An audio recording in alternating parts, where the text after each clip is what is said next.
All right. This is a second interview session with Dr. James Clark of Fenville, Michigan. The interviewer is James Smither of the Grand Valley State University Veterans History Project. Now, Dr. Clark, in our full interview that we've already recorded, we have covered sort of your early life education, your training, and so forth. And we're doing this now to kind of cover your experiences at the very beginning of the Battle of the Bulge, which your unit was caught up right in the middle of, so that we can get a pretty good narrative of that set of experiences for viewers to go directly to. Okay, so to begin with, though, again, what specific unit were you assigned to, and where were you positioned in December of 44? Well, I was with the 592nd Field Artillery Medical Detachment, and we were in the little town of Laudisfeld, which is just over the Belgian line in Germany, about 3 miles to the west of the Siegfried line, and we had been there since the 11th of December. Okay, so not very long at all at that point. No, it was before the boat started on the 16th. We were only there for 6 days, yeah. Right. 5 days, yeah. Okay. Now, on the 15th, the day before the attack started, where were you? Well, we were in Laudisfeld, and there hadn't been much activity as far as any combat is concerned. Occasionally you would hear a artillery in an airburst a few miles away, but that would usually be at a crossroads or something, and we were pretty much removed from that. My only contact or concern was that I was a Jeep driver that was went back and forth to division headquarters in St. Vith to get supplies, and the clearing station, 331st Medical Battalion, was located in St. Vith. If we had any sick people that we couldn't take care of anything, I'd take them back and then go pick them up and bring them back. That was my main concern at that time, yeah. And your concern was that if you're at one of these crossroads when the Germans shoot at it, that could be a problem? Well, yeah, it was always on your mind anyway. All right. Yeah. Okay. But at that point, there was not much activity. We relieved the 2nd Division man for man on the 11th in all of their positions, and so everything was pretty much set. We didn't have too much to say about where we stayed or what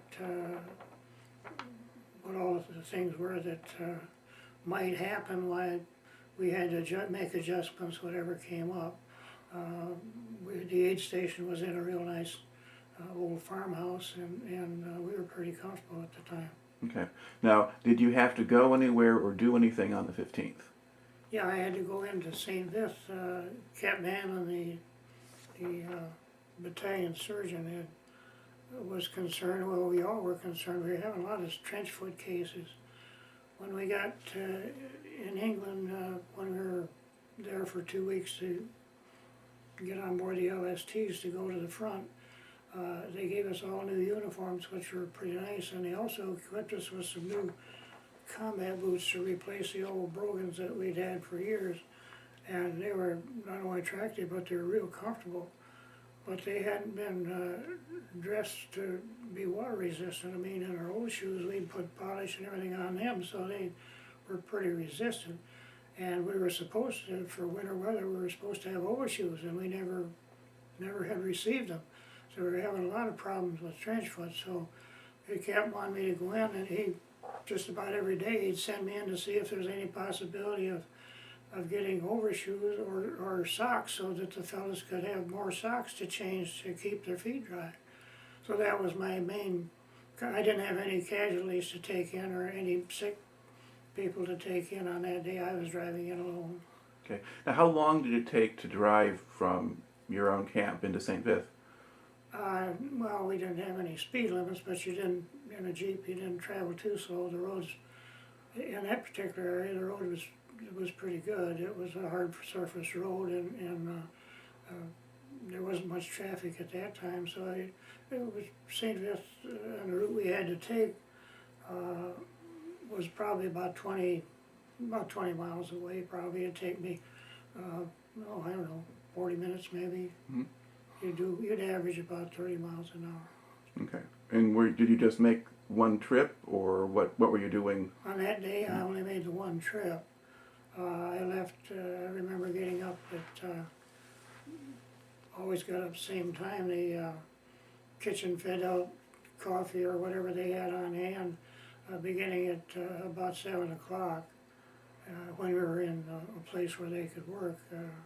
Sometimes when we were on the move, they'd service out the back of a truck, and that you didn't get too much. But this was a nice breakfast, and I got fed and got my Jeep and went to St. Vith. I decided Lauderdale, where we were, was in a pocket off of the main route of Skyline Drive. You had to go towards the front to Skyline Drive to get out. And I had a choice at that point. It was just about equal distance either way. I could go south, let's see, it would be south, got to view my map here, south, it would be a little bit southeast or a little bit northwest. It was almost a north and south route. But when I got there, then I had to come back to get to St. Vith. St. Vith was actually just positioned just about directly behind, or just about due west behind me. And so I decided to go in by Antler on that day, as I recall. And so that meant I went up to the town of All, which was about 2 miles away on a Skyline Drive, and then down to Antler and to Schoenberg. And at that point, you went on the route to St. Vith, which is about 5 miles from Schoenberg. Mm-hmm. And the only town, Schoenberg, was fair-sized town, maybe 1,000 people or so. The rest of them were all 200 or 300 little villages, farm villages.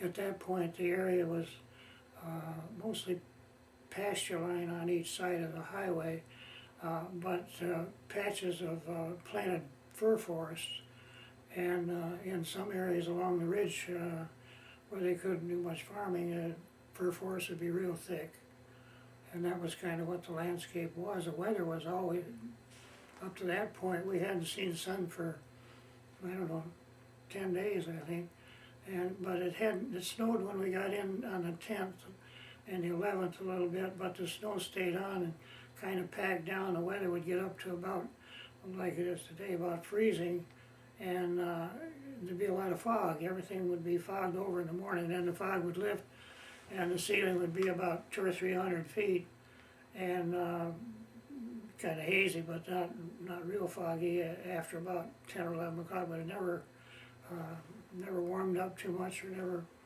at night it would get about freezing and one thing and another. But this was the problem with trench foot. Fellas couldn't keep their feet dry, and it wasn't a matter of freezing them, it was just immersion foot type of thing, and with cold enough weather so the circulation was impaired. Anyway, that was my job on that day. And when I got to St. Vith, of course, they didn't have any overshoes, they didn't have any socks.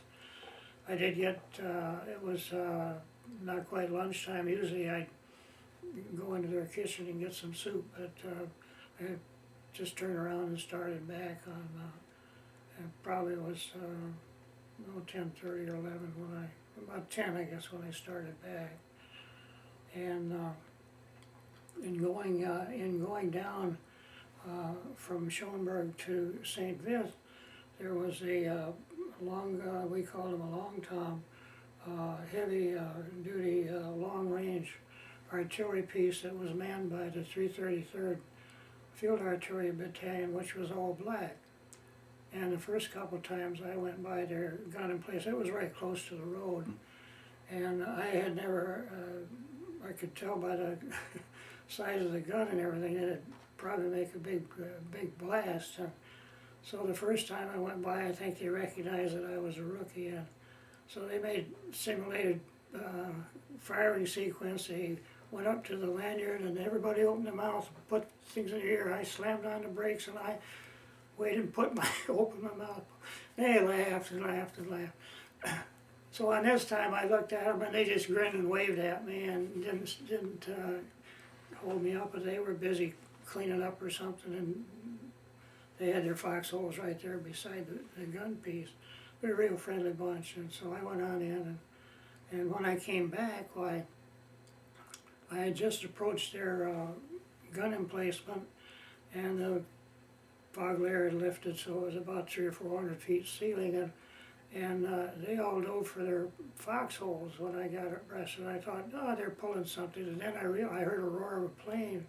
I realized that they thought they were under attack, so I slammed on the brakes of the Jeep and rolled under it, and a German plane came down at about 150 feet off the ground and didn't shoot, and went the length of the valley and went back up into the clouds, and I stayed put, and so did they for a little while, expecting that, I mean, just for a minute or two, expecting that he'd be back to do strafing, but apparently it's just observation, reconnaissance, because that was the day before the Bulge. Right. And I got back in the Jeep and started up the road, and about 100 yards or so, there was another Jeep pulled over, and it had red crosses on it, and there was a Red Cross woman in it. She seemed to be about a little bit older than I was. And I stopped and asked her, I said, she would apparently had heard the plane and gotten out either to look or something. She didn't seem to be bothered by much of anything. I said, well, you're not, civilians aren't supposed to be here. I said, what are you doing here? And she said, I've got a brother up there with somewhere with one of the units attached to the 423rd Infantry. And she said, I'm gonna go up and see him, and tomorrow I'm coming back. I'm gonna bake a cake and bring it back for our birthday. We're twins. And she didn't say what his name was or anything. I said, well, you're only about 3 miles from where there could be some combat activity. I said, you better think this over. I said, do you know exactly why? She said, there's a headquarters building up there that they'll tell me what unit actually that he's working with. I said, well, yeah, there are actually 2 or maybe 3 headquarters just around the corner after you take the bend on Skyline Drive. I said, there'll be an MP there, but he may be in a foxhole because that place is under observation, and every once in a while the Germans send in a shell. We call it Purple Heart's Corners. And she said, well, I said, maybe you better, she said, well, I'm going ahead. And I said, well, I'm going that way too, you can follow me. And so we got through the crossroads, and I think I didn't see her. We didn't introduce ourselves. I didn't speak to her for more than about 5 minutes, and she didn't seem to be too receptive to my comments or my opinions. So I sort of let that go and didn't think much about it anymore. But it bothered me for a long time because I thought somebody else must have seen that Red Cross girl. I wonder what happened to her, because I know she couldn't have gotten back the next day, not because that's when the Bulge broke, even if she did find her brother. But so it bothered me, and for 60 years nothing happened. But I quite coincidentally got connected with a woman who was the daughter of one of the fellows that was with us at that time, and later I was with his battalion too. At that particular time he was in a different battalion than I was, but I knew a lot of people in his battalion.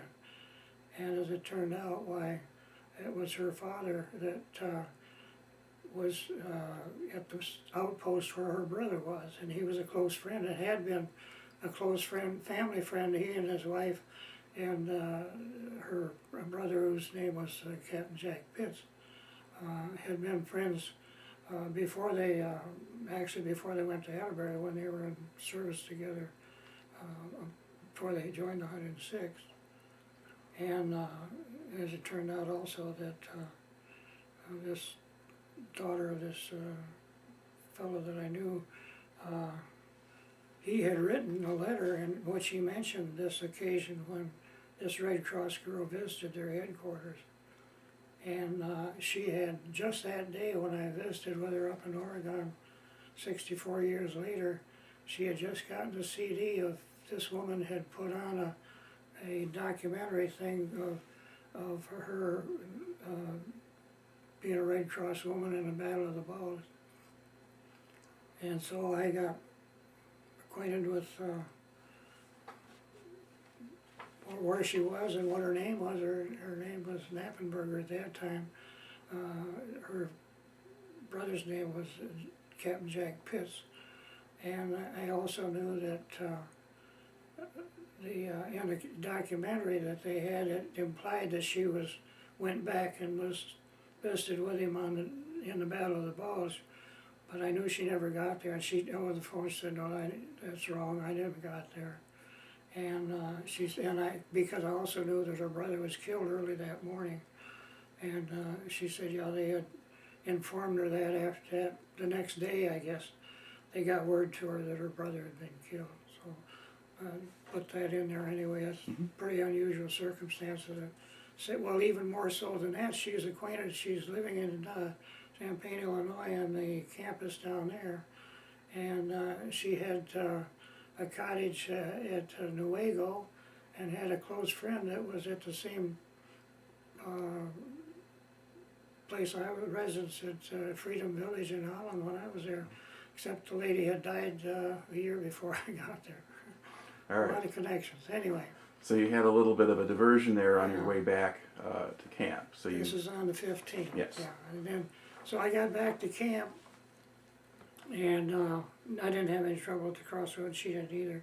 It was still early afternoon, and when I got there, they had gotten somebody, I don't know what, the service battery brought it down to us, I guess, and they must have had orders from the 331st Medical Battalion that we had to paint our helmets with a white circle and a red cross.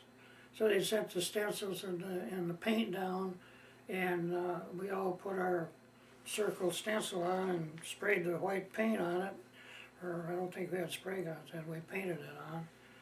And then we had to let that dry overnight, and then we were supposed to put the red crosses on the next day. And so I painted the white circle on mine, but I never did get around to painting a red cross on. Everything got interrupted, so I went the rest of the war with just a white circle on my helmet. Wore an armband, wore a Red Cross armband, but that was all. Nobody bothered me, nobody asked what it was for, but anyway, that was what it, well, and the other thing was that I had started repairing and putting a thatched roof on a outdoor privy that was outside our aid station. And I had just finished that in the afternoon there, and that was pretty much my day. Okay. In your kind of notes on this, I think we've covered most of them. There's a mention, though, of First Lieutenant Pratt. Where does he figure in the story? Well, Pratt was the father of this woman in Oregon, Lieutenant Gerald Pratt. His connection with me was that at that time he was with Service Battery of the 590th. He was an ammo officer, and as I say, he was a friend of Jack Pitts, who was the commanding officer of the battery. And later on, after second or third day of the Bulge, he got separated from his unit out looking for ammo, and they were cut off and couldn't get back, and the rest of them all got killed or captured, and he was one of the few survivors of that battery. And so he threw in with the 592nd, which was where I was at the time, and well, I didn't meet up with him until January when I came back from the hospital, because the next day I was wounded. But from that point on, we were the 592nd, and then later on they reconstituted the 590th, his original battalion, and I was taken from the 592nd and put in charge of the medical detachment of the 590th, the reconstituted unit, at the end of the war. Okay. So that's where he came in. All right. So, but basically, at the end of the day, on the 15th, it's still for the most part business as usual, as far as you can tell. Except for meeting a Red Cross woman. Right. Okay. So then, on the 16th, how do things start out for you? Well, it started real early in the morning, 5:30. The whole place erupted with an artillery barrage that the Germans laid down on us all along the line. The barrage for us in our particular locality didn't last only about maybe 5 or 10 minutes at the most, but we could hear it moving on up in different directions away from us, and it was enough so that it, close enough so that the concussions knocked off the blinds on the windows and shook the whole building. But in Lauderdale, we didn't have any casualties at that time. So everything was kind of a mystery, and everybody thought, well, commanding officer, everybody else thought, well, they're just trying to scare us. They know we're new on the line, and they want to keep us worried, and so this is just a big false alarm. And everything quieted down. It didn't. Nothing else happened. And the night before, I'd been told that I was supposed to go up to the pillbox on the Siegfried line that the 592nd forward observers were using. They had some trench foot problems up there, and I was supposed to go up and check on them. And this morning I got my breakfast and got ready to go with Captain Richmond, who was going to lead the party up to the pillboxes. And then word came down that Captain Richmond said I didn't need to go with them because they decided it would be better for them and for the fellas up there if they just took replacements up and brought the fellas with the bad feet back. And so I was told by Captain Hanwin to go back and see if you can get some overshoes and some socks, and we got word that 2 of the trench foot casualties were ready to come back from 331st Medical Battalion. So I repeated my trip the previous day, except that when I got to town of Awe, there was a big shell crater in the middle and several others close by the intersection of the road. And Captain Richmond was in his Jeep with the party going up to the forward observation post, and he had to make a turn to go up towards the line. I turned to go to Schoenberg and St. Vith in the opposite direction, and I didn't know it at the time, but a few minutes later Captain Richmond and his driver were captured. The Germans were already in the town of Awe, and I didn't see them or didn't know anything about it. So I got into Andler, and the boys from the 333rd were getting busy to move out. And I thought, well, something big must be up. They know something that I don't. And the traffic began to get heavier with trucks, service trucks and ammo trucks going one way, and other columns heading back for especially the heavier and pieces of equipment that couldn't operate at close quarters with the combat forces, so the roads were beginning to get heavily trafficked, and but I didn't get any artillery fire until we got into St. Vith, and at that time, just while I was there was nothing, but they said they'd been bombed with railroad guns that the Germans had been firing on the town since early morning. And they were wondering what was up to, but nobody was making a move to do anything. I picked up my two trench foot travelers, and we started back. But before we got back, I went into the kitchen. This was about noon. I went into the kitchen at the medical battalion and got a bowl of soup. And when I was in there, 2 medics from the 590th, which was the other group that was close to us, and I knew everybody in the Division Artillery Medics anyway,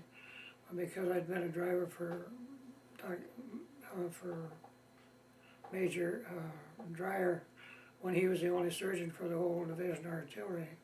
And these Yonk and Nixon were real worried, and they found me. They said, "How did you get in? How did you get in here?" And I said, "Well, I came around by Awe on the other end of the." They were stationed just off of Skyline Drive, close to the town of Blythe, where you could turn and go to St. Vith that way. And they said, we came by Blythe and we ran into a German patrol. They jumped out in the road ahead of us and tried to flag us down, and Yonk here just hit the accelerator. In fact, he reached out and grabbed a rifle off from the fellow that was standing beside the road, and Yonk showed me the German rifle that he'd captured, and said, I said, well, you ready to go back? He said, no, we're going to get something to eat, but we'll go back. And then they said, well, how did you get here? I said, well, I came around by, oh, there's no problem there. I said, well, maybe we better not wait and get anything. We better go on ahead. And so they went out ahead of me.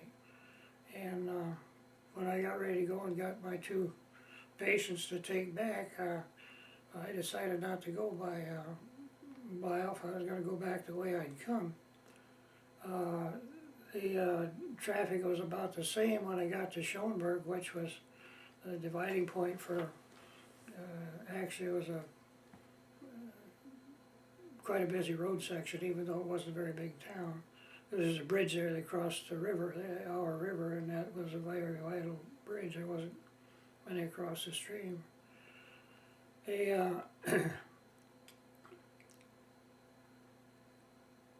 we went to Andler, and which was just 2 or 3 miles out of town, a little town of Andler. And when I got past Andler and headed for Awe, there was a reconnaissance vehicle from the, I think it was from the 14th Army or Cavalry Group, which was at our northern flank, and I could just see the vehicle. I couldn't see the markings on it, so I assumed that's what it was. And the officer there stopped me. He said, where are you going? I said, well, I'm going to Laudesfeld by way of Awe. And he said, well, we understand there's some activity up there. If you can't get through, will you come back and report to us what you found? And well, yeah. Well, if I can get back, yeah. And so we went on up and real cautiously and watching everything on both sides of the road all the way up. It was fairly open there. There weren't any forested areas where Yonk and Nixon had been interrupted. It was heavily forested on each side, and so the troops could be right there ready to jump out on you. But here it was pretty open. But when we got just within vision, within sight of the church, you know, there was a big church there that stood out in a hilltop, and we got so we could see the church. Why, as I looked in the ditch, and there was a GI there, just a rifle, and asked him what he was doing. He said, well, he was an engineer, I think. I said, well,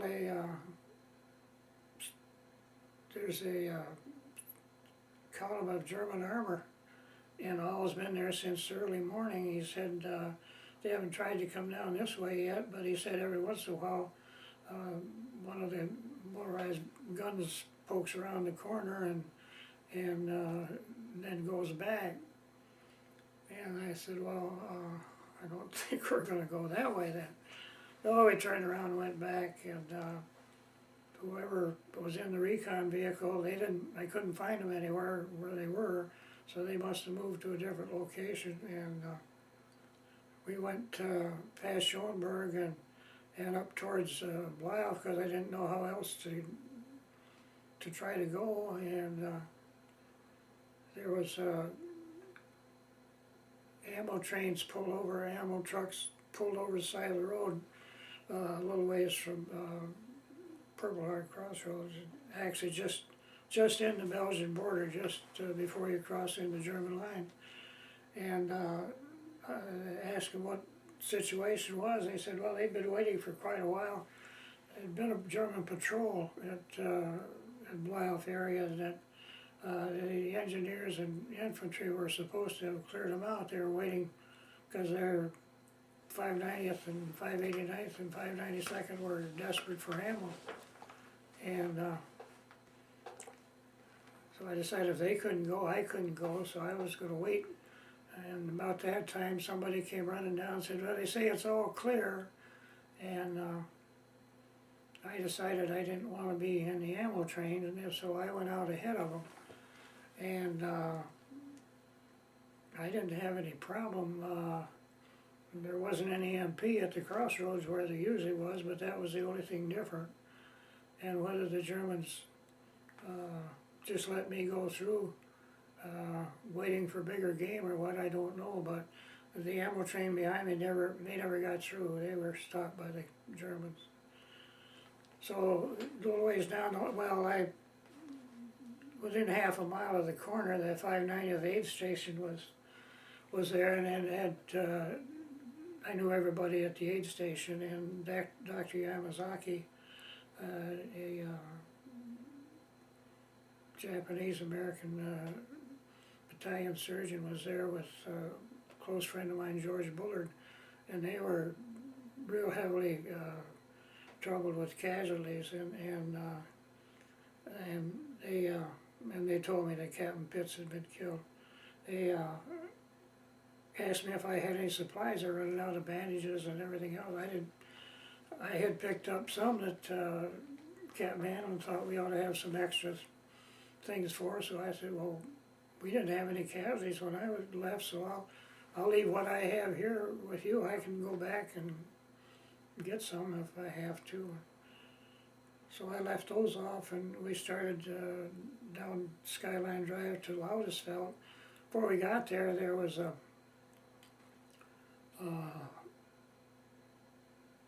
anti-aircraft gun that's mounted on a motorized turret, you know, and they got what 4 high caliber machine guns and I think a small cannon or something. Highly accurate and real penetrating shells, and they had been using it. Apparently the tanks are armored in awe in trying to come down Skyline Drive. One of the officers from the 589th, which had their headquarters up there just beyond the intersection that I had to turn off to go to Loudesville, he was directing fire from this anti-aircraft battery that was beside the road there, and he apparently had driven them back and was going to go up to the 589th gun positions, which they had to abandon because the armor was so close they couldn't fire on it, and they couldn't get the guns down to fire on it. And so he hopped on my hood, and I hit the accelerator, and we went zipping up to his headquarters, where he unloaded and took over one of the 105 howitzers there, and that's the last I saw of him. I went back in a hurry to Loudesville, thinking that everything was really breaking loose all around. I didn't know what to expect. My two patients were a little bit excited too, and I got into Loudesville and dropped them off at their headquarters, and went to the aid station, and they still didn't have any casualties. Oh, in the meantime, I noticed when I got back that my thatched roof had been blown off of my privy, so there went my previous day's work. And about that time, just after I got there, by this time, it was probably about 2:30, 3 o'clock in the afternoon, and heard a shell come over and exploded fairly close, and somebody else had just hit the service battery cook shack.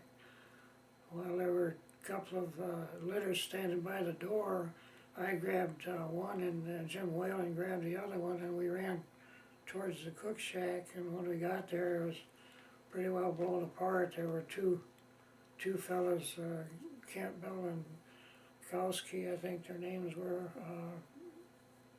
had been fixing a big kettle, about 5 gallon or so kettle of chocolate pudding, and the shell had come through the roof and exploded in the chocolate pudding and just blew fragments of everything everywhere. The two fellows were killed instantly and pretty well dismembered. And I had the advantage. I had worked when I was in Fort Dix at the lab. I assisted on the autopsies, and so I had seen mutilated bodies and one thing and another, but these poor kids helping me, some of them had never even seen a cadaver before, I don't believe, and particularly the one fellow that came in before we got to move was a close friend of one of them, that Korpakowski, and I could tell he was pretty upset, and the fellow, and Jim Whalen with me, was checking the pulse on one body and said, "This fellow's still alive," and I said, "No, Jim," I said, "I just rolled him over and he had nothing in the back of his whole skull was empty and his brains all over everything," which pretty well upset everybody. And so we took the bodies down and put them in the shed behind the aid station and cleaned off the litters, and about that time we got word that there was a lot of casualties up at A Battery's machine gun outpost. It was on the side of the hill, a little way, actually between the 592nd gun emplacements and the 589th. They were within a couple hundred feet of each other right there on the hillside. And they're about halfway between Laudesfeld and all, so it was about, and directly across the country, it was only about a mile and a half across the side pasture land to get there. So we got Sergeant Stone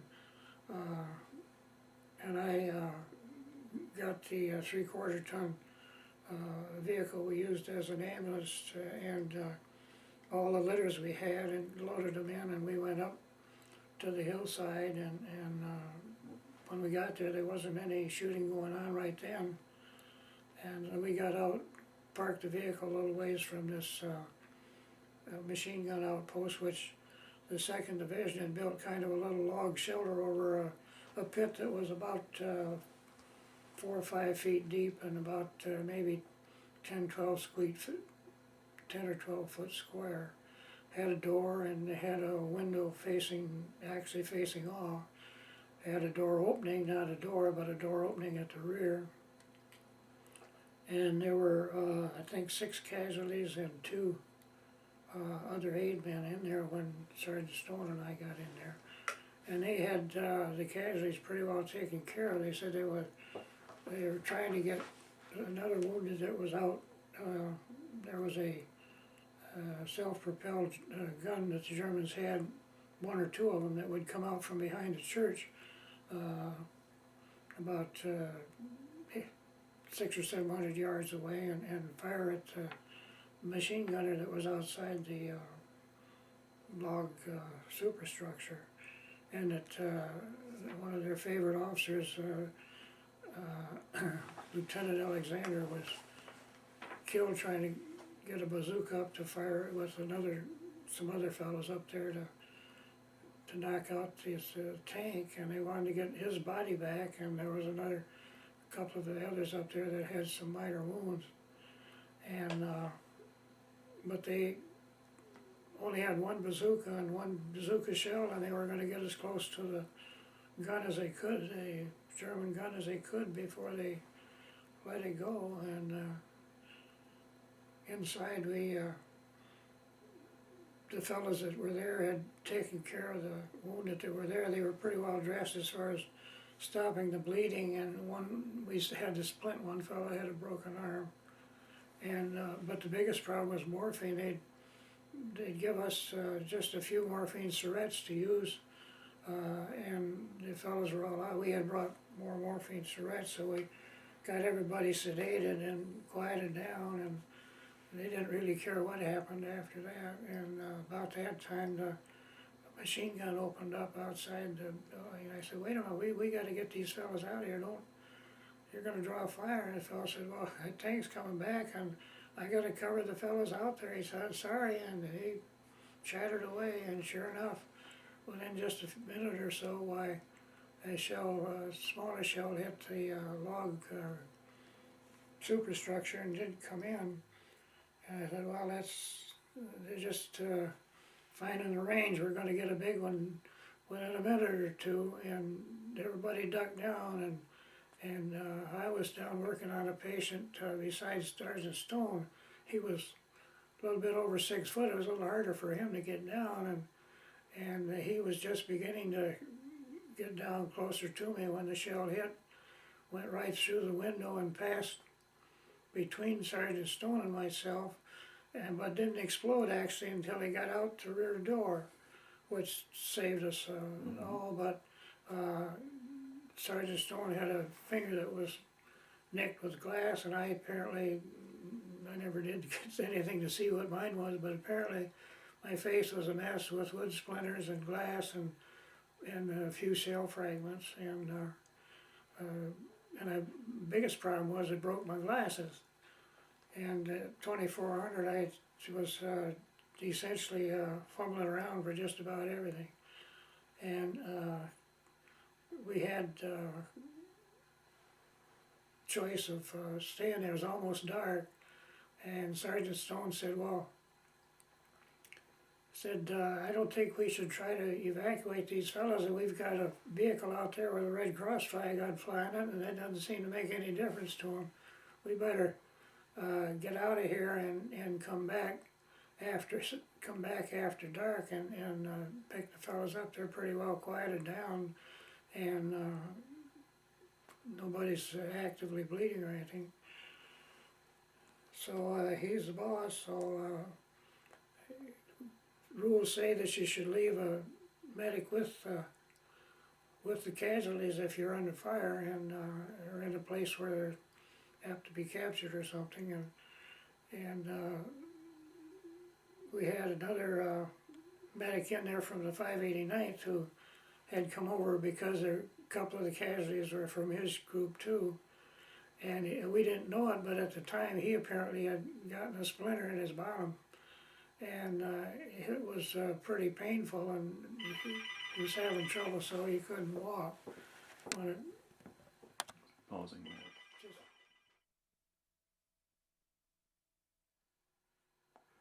All right, so there was another medic from the 589th. Yeah, I think his name was Moores, but I'm not sure. He said, well, I'll stay. We were expecting more mortar fire and one thing and another, and the shoulder thing appealed to him too. It was mortar fire. They probably wouldn't bother us anymore. And he said, I don't think I can walk. He said, I got this splinter in my bottom, and so we decided to leave him there, and Stone and I crawled out, and we crawled past the vehicle, and I don't remember that there was any firing at that point, and I got tired of crawling, so I stood up and walked. If I'm going to get hit, I'm going to let it happen. I'm going to walk to the woods. We went to the woods, and then we walked down along the fence line to get back to the aid station and left the vehicle there. And Sergeant Stone was still crawling, so I was the first one to get to the aid station, and I just went in the door and told Captain Hanlon what had happened, and then I thought, well, I better let headquarters know too, that we got some casualties up there that we can't get out until dark. And so I went to the headquarters building, and I was amazed. There was no sentry or anything outside the door. The colonel and his staff were all huddled inside going over maps and trying to get telephones working and one thing and another, and the colonel was under a table, protected from any fire, I guess. And so I just made the announcement that I just gotten back from the machine gun outpost at A Battery, and that we had 6 or 7 wounded up there that we'd had to wait until dark to get out. We'd go back and get them. and that they fellows there said that Lieutenant Alexander had been killed, and apparently they knew that. And anyway, they nobody answered, nobody said anything to me or anything. I turned around and went back to the aid station, but my memory gets pretty foggy for a little while here. I don't remember anything much except that it did get dark very shortly after I got back to the aid station. Two fellows volunteered whaling again, and the fellow from Service Battery, the aid man from Service Battery, whose friend had been killed, he volunteered to go up and get the wounded out. And nobody paid too much attention to me, and finally somebody suggested, I guess Captain Hanlon said, well, why don't you fix some hot chocolate? We had, always the aid station had packets of hot chocolate, so in one thing or another you could, that's about the only thing we had that you could give for comfort for the wounded, I guess. So I made a big batch of hot chocolate, and that's about all I had. There's a whole span of a couple of hours there that I don't remember too much. Whether I was woozy or what, I have no idea, but I know I wasn't of much use. So I did find my replacement glasses, which was a big help. And at about 11 o'clock we got alerted that we were going to be moving out, going to withdraw from our positions at midnight, and to load up and get ready to move. Well, we had all these wounded. There must have been, by that time, there must have been about 10 of them. And the weapons carrier that we used as an ambulance would hold 6 stretchers, 3 or 4 crosswise, and 2 or 3 on the bed, but you had no room for anything else.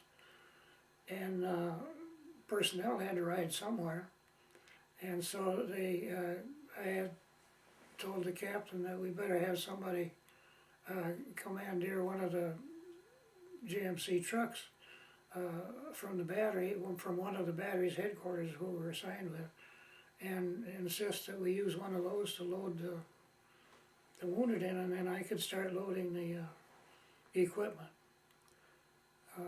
He agreed, and they started loading the wounded into the truck, and I was busy loading my Jeep trailer. And of course there was still,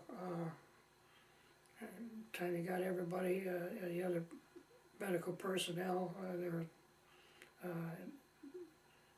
were 8 plus the captain at the aid station. The others were with the gun crews, 4 of them with the gun crews, 5 of them with the gun crews. And they had to have a place for their duffel bags and everything if we were leaving for good, which apparently we were. And we decided to leave the 2 bodies in the shed, and because as far as we know we would be coming back. And about that time I was loading my Jeep, and I found the captain's footlocker with his dress uniforms in it. He'd put in the back of the Jeep, and I didn't have room for everything that I needed to take from the aid station, so I took the footlocker out and put back with the bodies in the shed, and loaded the rest of the equipment and what extra stuff we had that wouldn't fit in the weapons carrier. I overloaded the Jeep trailer and from what it was used to carrying, plus my Jeep, and the temperature had stayed just about at freezing or a little bit above, and there was not much frost in the ground before the snow came, so everything was a sea of mud from the trucks and traffic. And it was just in a driveway off the street through town. The street through town wasn't paved, it was just gravel. But this drive was this mess of mud, and I found that I couldn't move my trailer with my Jeep after I got it loaded. So I moved the Jeep and got it out, had the vehicle, got the truck that was carrying the wounded to see if we couldn't hook that on. In the meantime, I had pulled some stuff out of the back of the Jeep, and when I did, a lantern that we had as part of the equipment for some reason was a signal lantern that had a toggle switch that had 3 lenses on, a white, a red, and a green. And it had been in a box, and somehow it had come out of the box, and when I pulled something out of the Jeep, it fell out and lighted. And there was a beam of light going through the pitch black dark, and the Germans were already in the town with us, and somebody yelled, who's got that light on? Shoot the son of a bitch. And so I quick put my overcoat over the lantern and worked with the switch and peeked under my overcoat periodically, and I couldn't get it to shut off. It was either red, green, or white, and so I left my overcoat on it and I stomped on it until the lantern was all stomped down into the mud and the lenses were covered over with mud. It was still trying to shine, but I got my coat back on. It was a little dirty, but that solved that problem. And then when I had the truck backing up to hook onto the Jeep tongue was not designed to hook under the tailgate of a GMC onto their trailer hitch. And it was going to be close quarters, so I got a hold of the assistant driver on the GMC and had him stand where I could slap his hand so we wouldn't be shouting back and forth. And when I had the trailer hitch connected, I was to slap his hand and he was to run up and tell the driver to stop backing. Well, I got the hitch hitched, but when I tapped the fellow's hand, there wasn't any room to get out, and he got the truck stopped, but the truck started to sink in, the rear wheel sinked in, which put me in the pinchers between the trailer and the tailgate of the GMC, and that was the last I remembered, and until I came to, never did know who or how they got me out. They had put me in back of the truck with the other wounded. Of course, I couldn't see anybody because it was pitch black and we were moving somewhere. And I looked out the tail, I was close to the tailgate, and I looked out, could see flares. Germans were shooting flares all over the place.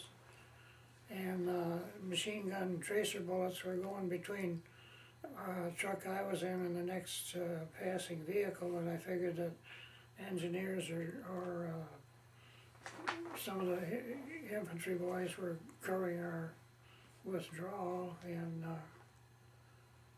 nobody else in the truck seemed to be bothered much. So I figured we were probably going to go down Engineers Cutoff, which bypassed the Purple Heart Corners, and which was completely shrouded by trees, so the Germans wouldn't they'd have just a few of them scattered through the trees probably would be fairly safe. And that's where we did go, but later found out that one of our batteries missed a turn and got caught, and got a battery again got out of gear. Next thing I remember, I fell asleep then, I guess, and then I vaguely remembered some voices and some blackout flashlights rustling among the people on the truck, and I guess I thought we must be at St. Vith, but I didn't know what was going on. And later in the morning, then the next morning I woke up, I was all alone in the back of the truck. So that takes us on to the 16th. Well, the 17th now. It was about, probably about 2 o'clock in the morning when they unloaded the others. I understood that's what they had happen. And why I was left in the truck, nobody knew, but I had no dressings on me, so they wouldn't necessarily know I was a casualty. and I had my Red Cross armband on, and so they probably thought I was just hitching a ride with the wounded and would get back to my unit, which I did. What sort of injuries did you have at that point? I didn't really know, except my face was, I could tell that my face was all roughed up and bloody and one thing and another, and something was wrong with my ear, and then I suppose part of it was broken glasses too. I don't know what, but it was on the left side of my face. I don't remember that it was particularly painful. I just didn't try to touch it or anything. It was, I suppose, full of glass splinters. But the captain and what woke me up was another artillery barrage on the 16th. But it wasn't, this was outgoing. We'd pulled into a bivouac area, which was the same one we had ended up in the first night we arrived in St. Vith before we went into the line.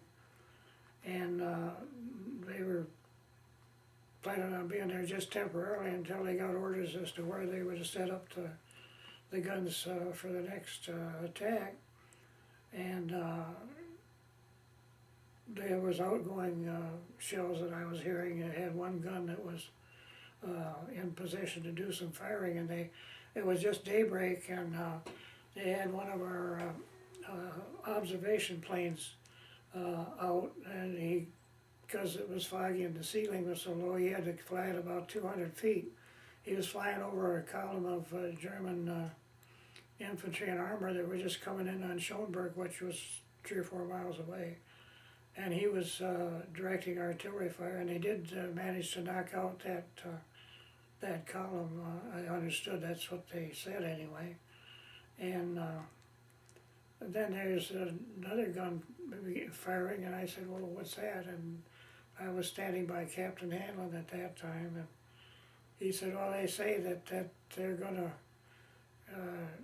destroy any equipment and one thing or another we left in Laudisfeld. And I thought I'd better say something, so I said, Captain, I put your footlocker with your uniforms in the shed with bodies we left there. I said, I thought we were going to be right back. He didn't say much, but his face got pretty red, and then he finally said, well, those for my leave in Paris, I don't think I'm going to need those for a while. And then he looked at me again, and whether he just wanted to get rid of me or not, I don't know. He said, you better go in. He better fix you up. He said, you've been almost 24 hours without any treatment, and he said, you're going to need tetanus and probably a course of penicillin to keep infection out. He said, your face is a mess. And so I waited for a ride, and they got me to the 331st Medical Battalion, where they had a hospital tent set up, and they had been receiving all of our casualties and sick. But on this occasion, they were beginning to take their tents down and one thing and another, and they didn't even look at me. They just took my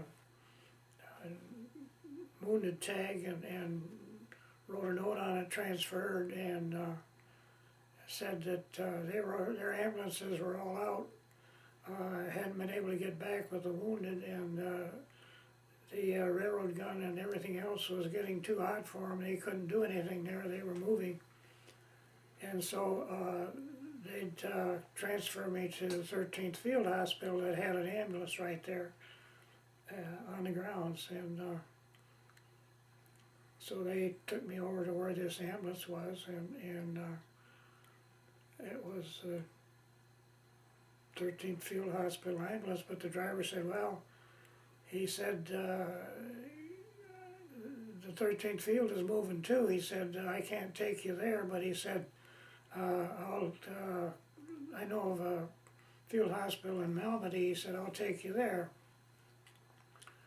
And he seemed to be pretty comfortable with the situation, and found out that the 13th Field Hospital had been activated in North Africa, and they'd been through Sicily and Italy and every place else, and had been assigned to the St. Vith area and hadn't had much to do like anybody else for the time the 2nd Division was there. But now they were under fire too, and so they were going to be having to locate someplace else. But this driver was real experienced, and he had been in the area long enough so he knew all the back roads and everything, and we were lucky in that regard. So he loaded us in, and well, I was the last one to take us. They only had one seat left.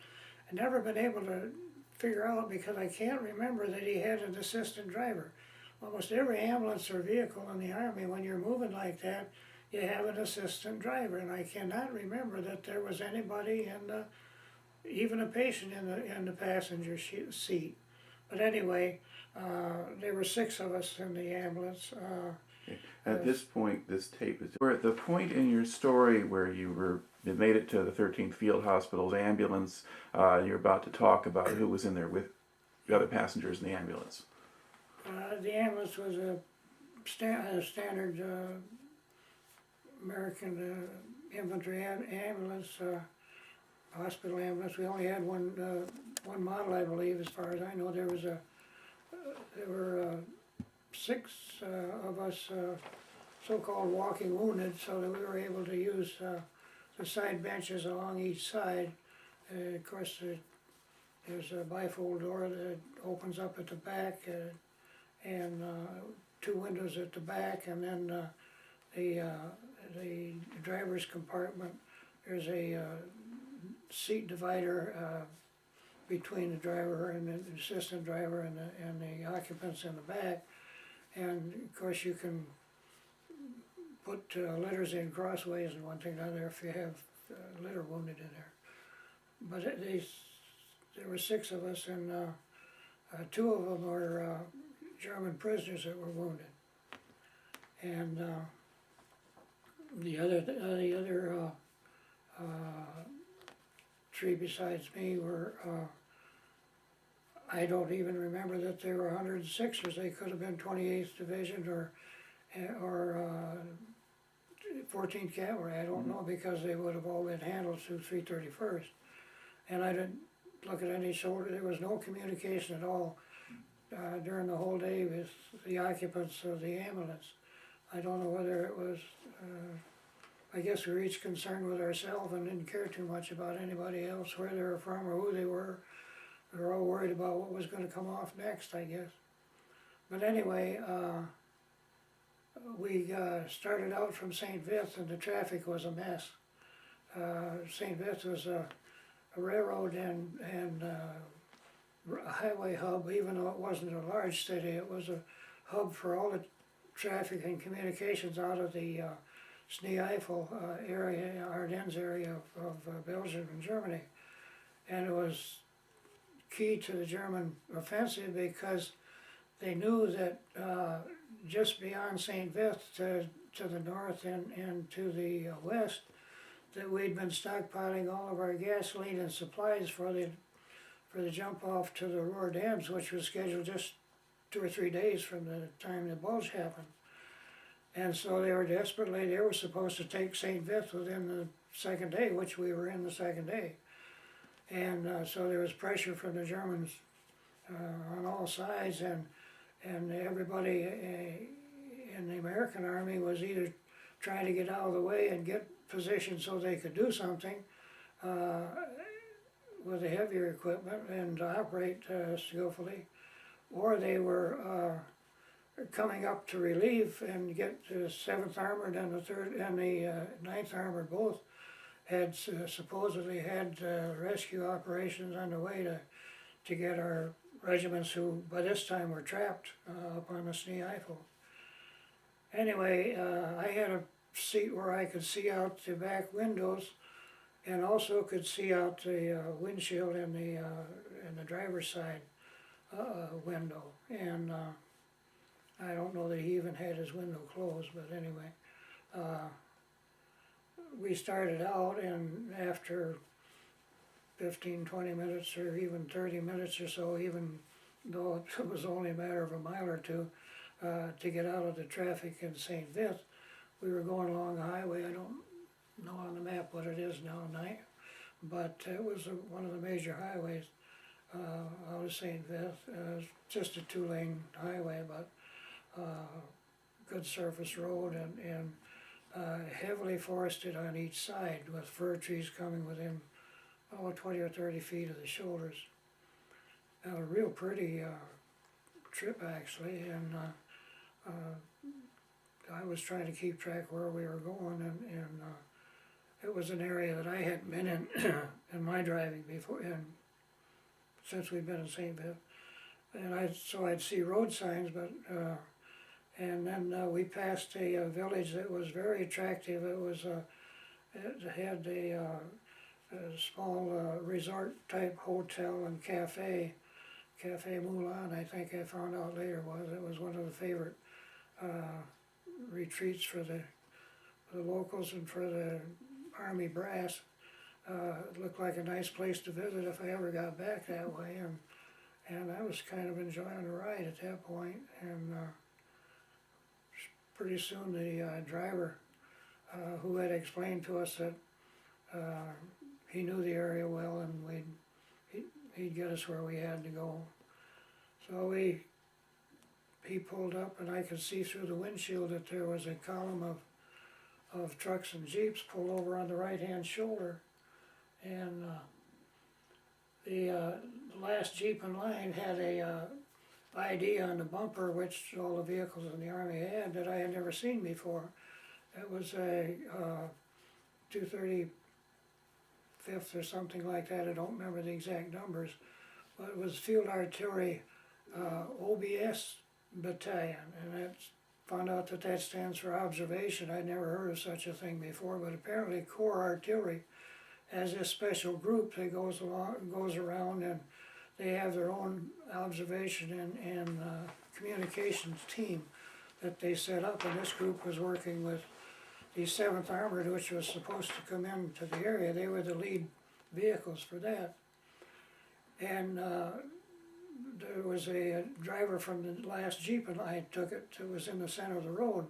He flagged the ambulance down, and the ambulance driver rolled down his window and was talking to him, and he turned and said to us, he said, well, they say that there's German tanks up ahead, and we may have to take a detour here. He said, we're not far from Malmedy, but he said, I'm not sure we can get there. And about that time, somebody shot the man he was talking to. And so the driver said nothing more. He just put the thing in reverse and spun it around, and we got out of there.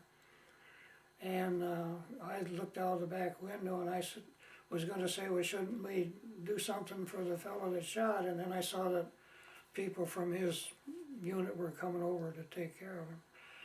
But we started back towards St. Vith and immediately got into some more traffic. This was Sunday morning, you got to remember. And so there was local traffic back from St. Vith from there west. The towns were all had inhabitants in and livestock and everything else. Well, the Belgians, some of them didn't want to be, for the third or fourth time in their history, to be caught by the Germans again, which abused them rather badly. So a lot of those had loaded everything on the carts, and they had no civilian transportation, motorized vehicles. They had carts and bicycles and walking and carrying whatever they could. But this was intermingled in all the towns that we went through and on the roads with military traffic trying to come and go both ways. The fact that it was Sunday, some people that weren't that excited were going to church. And we even saw in one of the villages a funeral procession with a horse-drawn hearse and everything. And then in another town there was a wedding procession with fancy horse carriage and the bride and groom and everything. So it was a real peculiar situation with nobody really knowing what was going on or what was coming off or anything else, and everybody trying to make their own adjustments to whatever they thought might be the future, I guess. So it took us a while, and we took back roads, and then he would turn onto another back road, and I was trying to keep track of directions. We seemed to be going mostly north and west, and of course there was no conversation, we were just all worried. And by when we ran into this ambush convoy, why, it was about noon. I think it's sometime between 11 and 12, 11:45, something like that. So it was, didn't take long to get dark at that time in the Ardennes, and the fog and everything was still there. We had we'd studied the back roads instead of going through any major. I could see, didn't know where we were exactly. I'd see road signs pointing in the direction of a city that I recognized from having been on the map, a bigger town, but we didn't go through any bigger town. And the driver kept us informed. He said he was trying to, he knew the roads real well, and he was trying to keep us away from military traffic because he didn't want to impede any relief or evacuation systems going on. He was trying to keep us away from, so we did see more local traffic with weddings and one thing, you know. The only military vehicles we saw were supply things that were out hunting for gas or hauling equipment or supplies back to the troops at in St. Vid.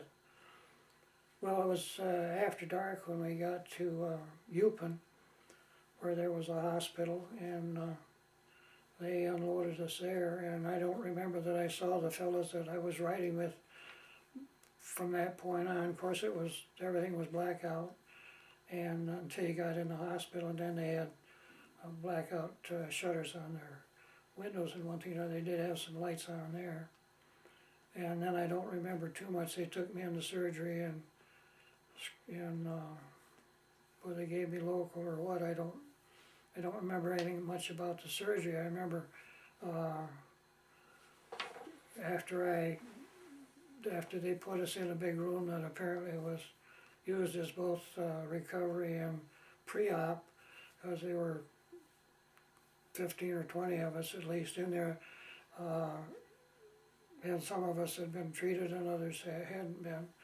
But when I was in there, I remember one of the doctors or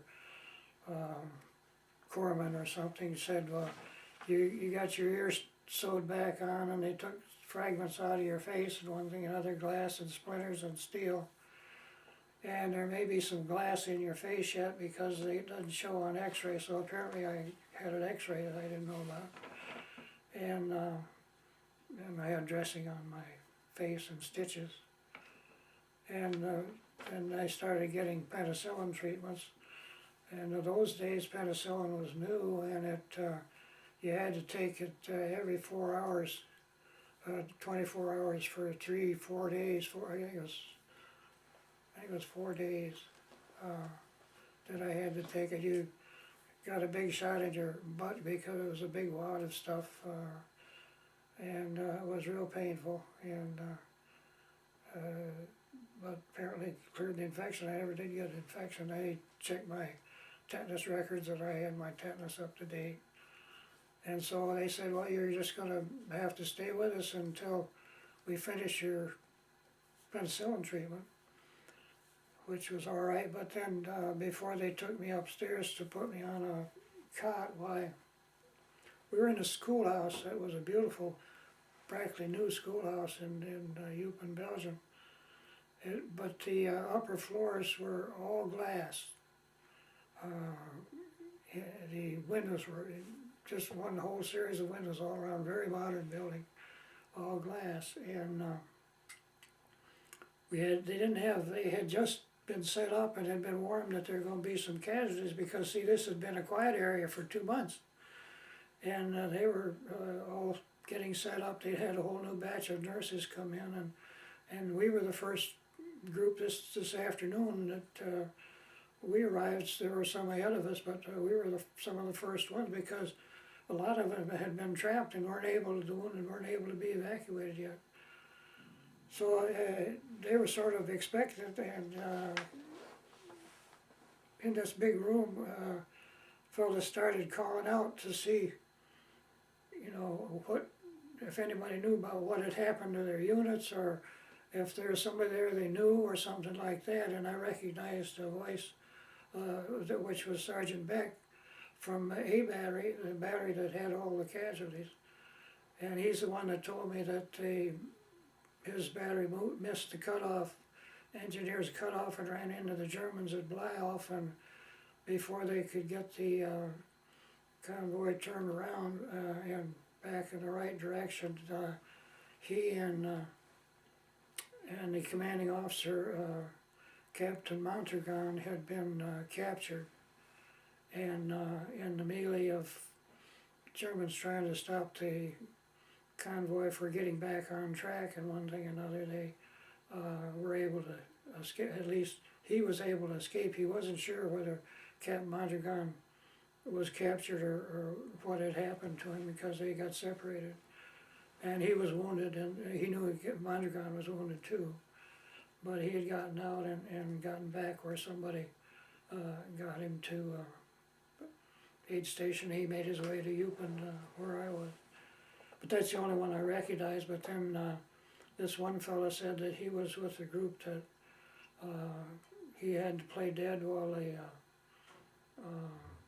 rest of his battery was lined up in the field by the Germans and machine gunned. And it was at crossroads just outside of Albany.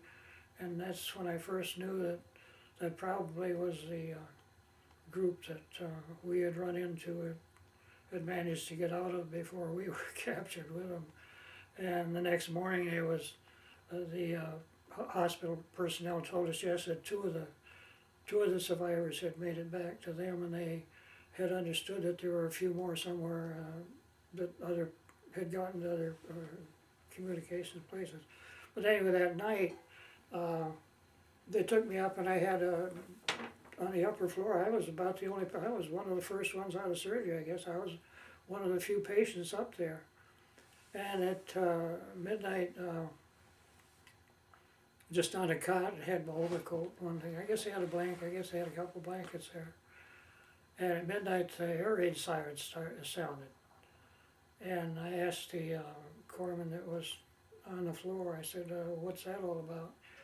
He said, well, he said, that's the first time we've heard it. He said, we just haven't had any action around here. He said, it may be just a test, but he said, I can't go anywhere, I've got to stay here. But he said, if you feel better over at the stairwell, he said, why, the center of the building had a stairwell that came up.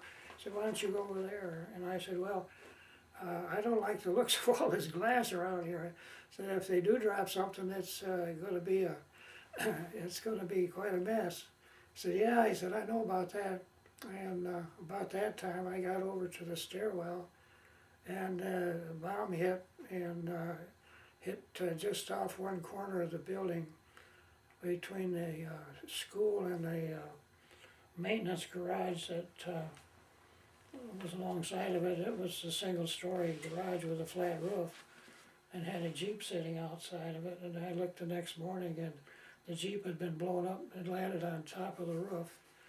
And that building was burning. They just broke the windows in the one I was in, but knocked my helmet off and my glasses off again. I found my glasses, I found my helmet, and the glass didn't bother me, but it was in my bed, it was in my cot. When I went back, it was all full of glass, and I didn't think I wanted to sleep on that, so the aid man was real considerate. He said, well, he said, there's an air raid shelter that they put, nobody's ever used it, but he said, we store bunk beds down there in this one room in the basement area. He said, they told us we could use it as an air raid shelter if we needed it. He said, I don't think there's anybody down there. The rest of them may not even remember it, but he said, why don't you go down there? And I said, why? He told me how to get there, because I didn't have a flashlight or anything. And he said, well, you feel your way along the wall, and when you get at the bottom of the stairs, turn left and feel the wall, and the first door that you come to, open it, and you'll be in there. You won't be able to see any better because there's no lights in there. And so I did, and I felt, well, yeah, sure enough, there's a whole bunch of bunk beds in there.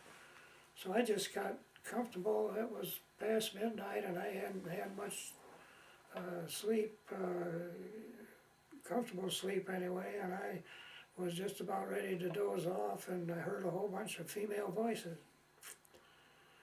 And the door opened, I could hear the door opening, and hear this whole bunch of nurses came in.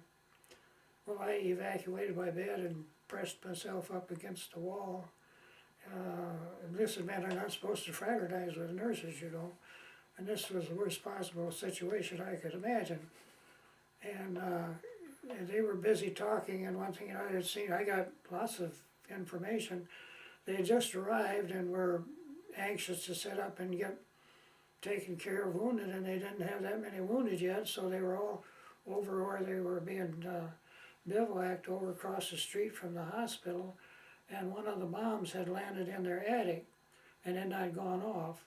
And so they were ordered to evacuate and told to come over here in the air raid shelter. And then I found out that, you know, they'd only been there a day or so, and they were wondering what all was going on, and they'd been told it was real quiet in this area, but they had also been told just during the night that they were going to be real busy in the morning if they could get the wounded in. There were a lot of them coming in.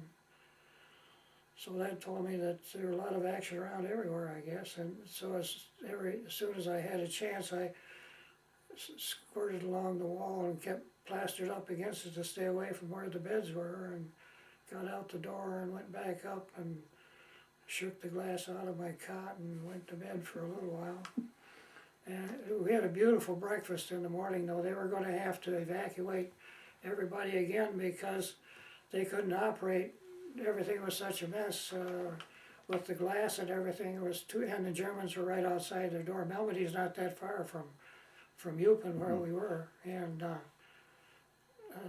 so once again we got in a truck, and it was just a short distance to Liège, where this was a big. I think the hospital I was in, Eupen, was probably an evac hospital. I never did find out the number or the designation. But I think that was a station hospital in Liège. It had a lot of big hospital ward tents. The one I was in was maybe 14, maybe about 16 to 20 beds, I guess. And these were pretty well filled. And they had 6 or 7, maybe even 10 tents. There may be probably 100 patients or so in that area. And when we got off the trucks, they greeted us with, "Welcome to Buzz Bomb Alley." And we found out what they meant at that point, because V-1 rockets were coming in about every hour. They came in pairs, usually about 10 minutes apart.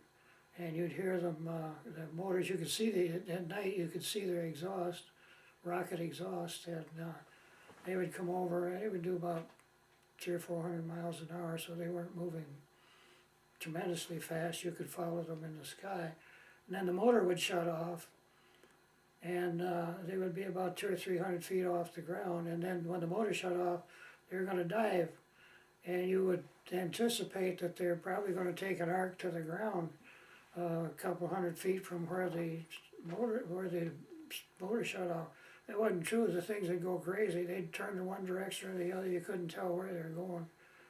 And actually, they were supposed to be firing at the rail yards downtown, and most of them were landing fairly close to us out on the hillside where the tents were. And they had been doing this for so long that the walkways that had gravel on them between the tents to keep you out of the mud were littered with shrapnel both from the anti-aircraft and from the bombs that were being dropped.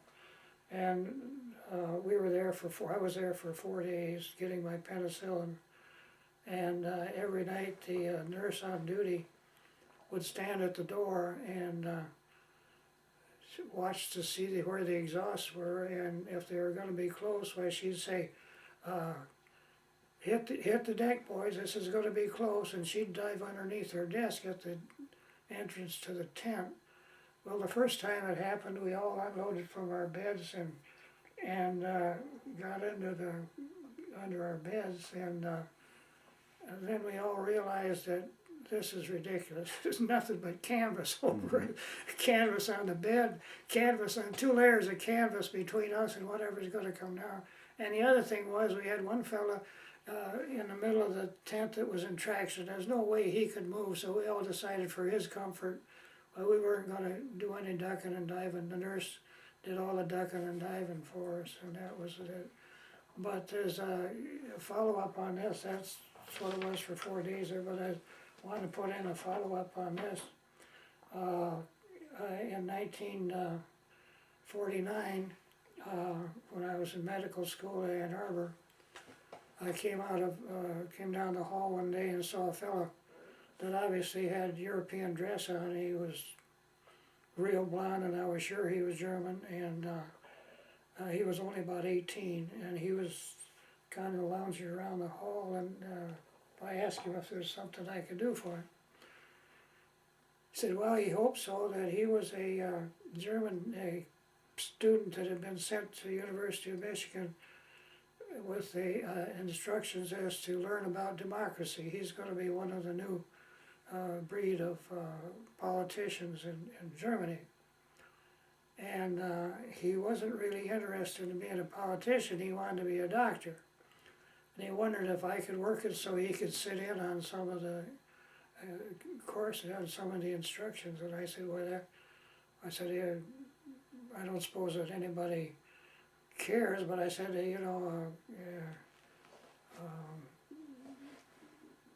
we go ahead and do it till somebody questions you about it. I said, I suggest most of our work is done in groups.